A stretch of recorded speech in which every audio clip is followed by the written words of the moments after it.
তো আমি কালকের ভিডিওতেও বলছিলাম, আজকের ভিডিওতে বলছি, জিম্বাবুয়ে যদি সাউথ আফ্রিকার এগেনস্টে প্রথম টেস্ট ম্যাচ জেতার চেষ্টা করে, তাহলে জিম্বাবুয়ে কিন্তু 99.99% কিন্তু এই ম্যাচটা হারতে চলেছে। এবং যদি তারা ড্র করার চেষ্টা করে, তারা হয়তো এই ম্যাচটা ড্র করতে সক্ষম হতে পারে, কারণ জেতার চান্সের থেকে ড্র করার চান্সটাই সবচেয়ে বেশি। সাউথ আফ্রিকা প্রথম ইনিংসে যে পরিমাণ রান করেছিল, সেই পরিমাণে রান কিন্তু তারা সেকেন্ড ইনিংসে করতে পারেনি। এবং দুটো ইনিংস মিলে যদি দেখতে পারি, তো জিম্বাবুয়ের বোলাররা কিন্তু একটা অসাধারণ বোলিং স্পেল সাউথ আফ্রিকার এগেনস্টে করে দেখিয়েছে। এবং এই জন্য তাদেরকে তাদের প্রশংসা যতটাই করি ততটাই কম, কারণ জিম্বাবুয়ের মতো টিম যদি সাউথ আফ্রিকার মতো টিমকে বোলিং লাইন আপ দিয়ে পরাস্ত করতে পারে, তাহলে কিন্তু হ্যাটস অফ জিম্বাবুয়ের বোলিং লাইন আপকে।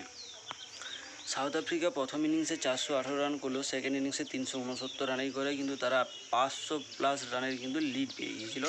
আর এখনও পর্যন্ত প্রথম ইনিংসে জিম্বাবুয়ে যে রানটা করেছিল, সেটা তুলনামূলক প্রায় 150 থেকে 200 রানের মোটামুটি কম ছিল।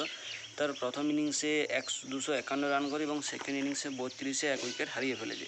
তো সেকেন্ড ইনিংসে সাউথ আফ্রিকার তরফ থেকে ওয়েন মুলার 147, যা সেকেন্ড ইনিংসের সর্বোচ্চ রান, এবং দ্বিতীয় সর্বোচ্চ রান করে ক্যাপ্টেন কেশব মহারাজ। 51 বাকি সবাই 36, 30, 32, 2, 1 এরকম রান করছে। অপর দিক থেকে জিম্বাবুয়ের বোলাররা যেভাবে বল করছে, আমরা যদি দেখতে পারি, ডাব্লু মাজাকাজা 4 উইকেট, টি মাজাকিসা 2 উইকেট এবং টি চিভাঙ্গা 2 উইকেট নেয়।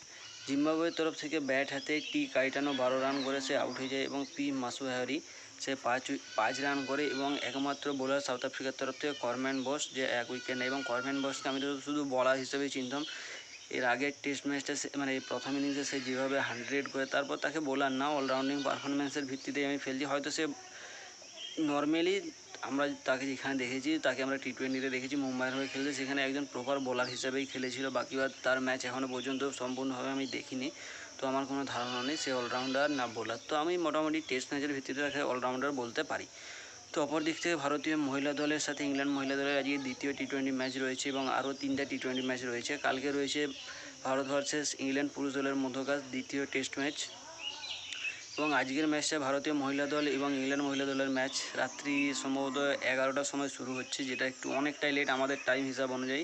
কিন্তু এর আগের ম্যাচটা অনেক সকাল সকাল শুরু হয়েছিল, যেটা 7টার সময় আরম্ভ হয়ে গিয়েছিলো। তো যাই হোক, এই টাইম ডিফারেন্সের ভিত্তিতে খেলা দেখার যে মজাটা, সেটা কিন্তু অনেক ক্ষেত্রে খারাপ হয়ে যায়, কারণ সারা দিনের যে অক্লান্ত পরিশ্রম করেছে রাত 11টার সময় খেলা দেখা একটা বিশাল বড় ব্যাপার। যারা সারাদিন খেটে খুঁটে একটু খেলা দেখে শান্তি পাওয়ার জন্য খেলা দেখে, তো তাদের জন্য একটু অসুবিধাই বেশি। বাকি টেস্ট ম্যাচের উপর আমাদের যে একটা আস্থা ছিল, আমাদের ব্যাটিং লাইন আপ সেটা করে দেখিয়েছিল, কিন্তু বোলিং লাইন আপ যেভাবে আমাদেরকে আসমান থেকে মাটিতে এনে ফেলেছিল, তো সেরকমভাবে আমার তো কোনো আমার পুরো কনফিডেন্স লেভেলেই চলে গেছে টিম ইন্ডিয়ার বোলিং লাইন আপের উপর। আবার শুনছি জাসপ্রীত বুমরা খেলছে না, তো ডর কা মাহল হ্যায় ভাইও, ডর কা মাহল হ্যায়।